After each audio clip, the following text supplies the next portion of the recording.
वो अब तक हमने देखा कि देविका के ससुराल के आदमी औरतों को घर के अंदर नहीं आने दे रहे हैं। देविका उन्हें पुलिस में जाने की धमकी देती है, जिससे पूरे गांव में अफरा तफरी मच जाती है। तभी गांव का एक आदमी सरपंच को बुलाकर ले आता है। सरपंच उनके घर के बाहर का नजारा देखकर कहते हैं, जोगिंदर जी, ये आपके घर की औरतों ने कैसा हंगामा मचा रखा है। आपका घर तो संस्कारों की मिसाल था, लेकिन ये मैं क्या देख रहा हूँ, आपके घर की किसी औरत ने घूंघट नहीं कर रखा। सरपंच जी, हमारे घर की औरतों को इस देविका ने बहकाया है। हमने पहले ही इन सबको चेतावनी दी थी कि अगर ये घर से बाहर गई तो हम इन्हें घर में नहीं आने देंगे। अब ये देविका हमें धमकी दे रही है कि पुलिस को बुलाएगी। क्या पुलिस? इस गांव का बरसों पुराना इतिहास रहा है। इस गांव में कभी पुलिस नहीं आई। गांव के सभी फैसले हमने मिलजुल कर किए हैं। जोगिंदर, तुम्हारे घर का फैसला पंचायत करेगी। सरपंच जी, आपने ठीक कहा। पंचायत दोनों तरफ की बातें सुने और जो भी फैसला पंचायत करेगी वो हमें मंजूर होगा। तो ठीक है, आज दोपहर को सभी गांव की चौपाल पर इकट्ठा होंगे और वहीं तुम्हारे घर का फैसला होगा। सरपंच वहाँ से चला जाता है। घर के आदमी घर के अंदर जाकर दरवाजा बंद कर लेते हैं और घर की औरतें वहीं घर के बाहर पेड़ के नीचे बैठ जाती हैं। तभी विमला कहती है, देविका बहू, तुम्हें भूख लगी होगी ना? नहीं माँ जी, मुझे भूख नहीं लगी, मैं ठीक हूँ। बहू, तेरा बच्चा छोटा है अभी, तुझे भूखा नहीं रहना चाहिए। बिना सुजाता, जाओ पास में जो पंडित जी का बाग है ना, वहाँ से कुछ फल तोड़ लाओ। बीना और सुजाता पास के बगीचे से खूब सारे फल तोड़ कर ले आती हैं। सभी औरतें फल खाती हैं। तभी देविका कहती है, आप सब घर से बाहर निकली, घूंघट उतार दिया तो इन मर्दों की इज्जत चलेगी, लेकिन हम सब घर के बाहर भूखे प्यासे बैठे हैं। इस बात पर इन अहंकारी मर्दों को शर्म क्यों नहीं आ रही? हाँ देविका, तुम ठीक कह रही हो। अगर हम मर भी जाए ना, तब भी इन मर्दों के लिए इनके बनाए गए नियम कानून ही अहम रहेंगे, हम नहीं।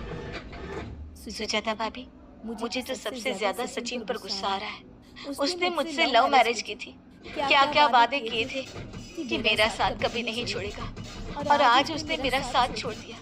अपने बच्चे को एक बार भी नहीं देखा उसने। देविका, वो शुरू से ही ना डरपोक रहा है, लेकिन इन सारी बातों को छोड़ो। मुझे तो इस बात की चिंता हो रही है कि पंचायत में न जाने क्या फैसला होगा। पता नहीं वो इंसाफ करेंगे भी या नहीं। रीना दीदी, आपको अभी भी पंचायत से इंसाफ मिलने की उम्मीद है? अगर इस गांव की पंचायत में सच में इंसाफ करने की भावना होती तो सरपंच जी अभी हमें घर के अंदर जाने देते।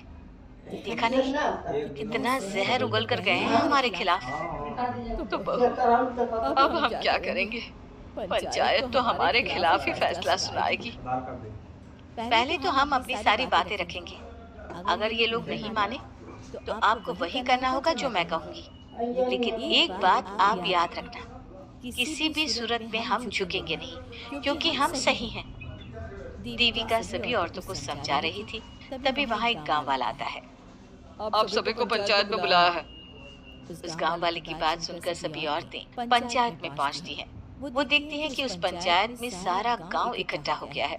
बहुत सारी औरतें लंबे लंबे घूंघट करके वहां आई हुई हैं। तभी पंचायत की कार्यवाही शुरू की गई और घर के आदमियों से पूछा गया कि वो घर की औरतों को घर में क्यों नहीं रखना चाहते। हमारे घर की औरतें ना तो घूंघट उतारती है और ना ही किसी डॉक्टर से इलाज करवाती है, और हमारे मना करने के बाद भी इन सब ने घर से बाहर कदम रखा, हमसे ऊंची आवाज में बात की।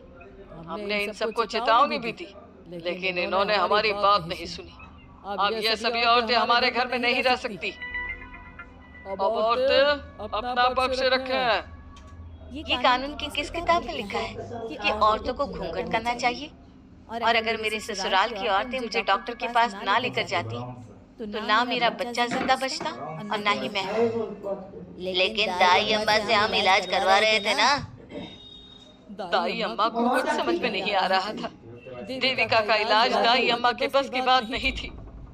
काफी देर तक दोनों पक्षों में बहस चलती रही। दोनों एक दूसरे पर आरोप प्रत्यारोप लगाते रहे, लेकिन दोनों पक्षों की बात सुनने के बाद पंचायत ने जो फैसला लिया उसके लिए तो देविका पहले से ही तैयार थी। दोनों पक्षों की बात सुनने के बाद पंचायत ने यह फैसला किया है कि सारी गलती महिलाओं की है। अगर वो अपने अपने पतियों से माफी मांग लेती है और वादा करती है कि भविष्य में कभी ऐसी गलती नहीं दोहराएंगी, तो वो घर के अंदर प्रवेश कर सकती हैं। हमें पंचायत का फैसला मंजूर नहीं है। हमने कोई गलती नहीं की जो हम माफी मांगे।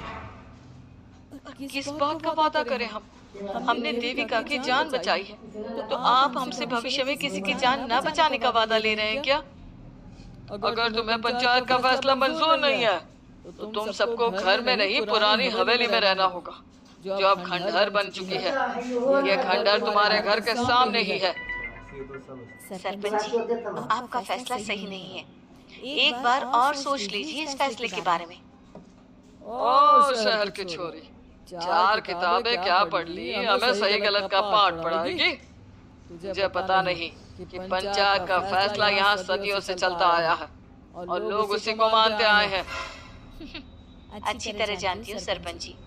अगर मैं चाहूँ तो आपके इस फैसले को कोर्ट की चौखट तक ले जा सकती हूँ। पुलिस को बुलाकर अभी घर के अंदर जा सकती हूँ। पंचायत और घर के आदमियों की शिकायत पुलिस में कर सकती हूँ और अपने बच्चे को उसका हक दिलवा सकती हूँ।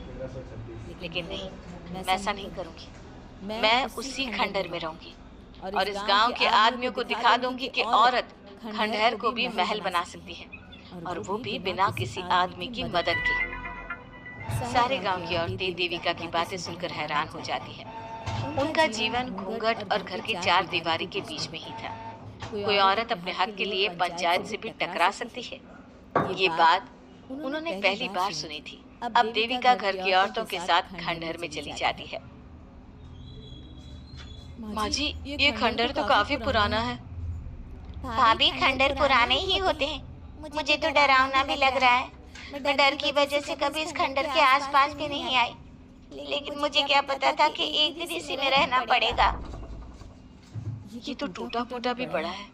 माँ जी, एक काम करते हैं, ये खंडहर तो काफी बड़ा है, इसलिए एक हिस्से की साफ सफाई करके उसे ही रहने लायक बना देते हैं। बाद में धीरे धीरे पूरा खंडहर ठीक कर लेंगे। हाँ बहू, तुम ठीक कह रही हो। विमला भाभी और मैं इस खंडहर के टूटे हुए हिस्सों पर मिट्टी और ईंटें लगा देते हैं। सुजाता और वीना, तुम साफ सफाई कर लो। सभी औरतें मिलकर खंडहर के एक हिस्से को सुधारना शुरू कर देती है और काफी देर तक मेहनत करने के बाद वो उस हिस्से को काफी हद तक अच्छा कर लेती है। और इसी तरह रात हो जाती है। सभी औरतें बैठकर बात करती है। माँ, हमने इस खंडहर को घर तो बना दिया है, लेकिन ये घर चलेगा कैसे? हाँ माँ जी, मैं भी यही सोच रही हूँ।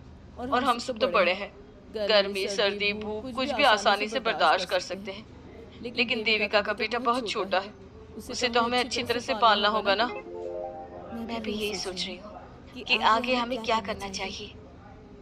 कम्मू और मैं मिलकर मिट्टी का चूल्हा और मिट्टी के बर्तन बना देते हैं। कुछ दिन के लिए खाने का इंतजाम भी हो जाएगा, क्योंकि यहाँ पर खेत और बाग बगीचे आसपास ही है, कहीं से कुछ भी ले सकते हैं। पहले आप मुझे ये बताइए कि आप सब लोगों को आता क्या है? मतलब कोई ऐसा काम जिसका आपको शौक हो, जो आपने बचपन से किया हो। बहू, तेरे दिमाग में चल क्या रहा है? हाँ जी, बहुत कुछ चल रहा है। बस अब हमारा सारा ध्यान इस बात पर होना चाहिए कि हम अपने लिए अच्छे से अच्छा क्या काम कर सकते हैं। आप सब हिम्मत से और समझदारी से काम लो, फिर देखना हम इस खंडहर को भी महल बना देंगे। इसके लिए सबसे पहले हमें आत्मनिर्भर बनना होगा। देविका सभी को समझा रही थी, तभी उसका बेटा रोने लगा। उसने अपने बेटे को गोद में उठाया और उसे चुप कराने लगी। अब देविका के सामने सबसे बड़ी चुनौती थी कि वो किस तरह से ससुराल की औरतों को आत्मनिर्भर बनाए और किस तरह से अपना घर चलाए।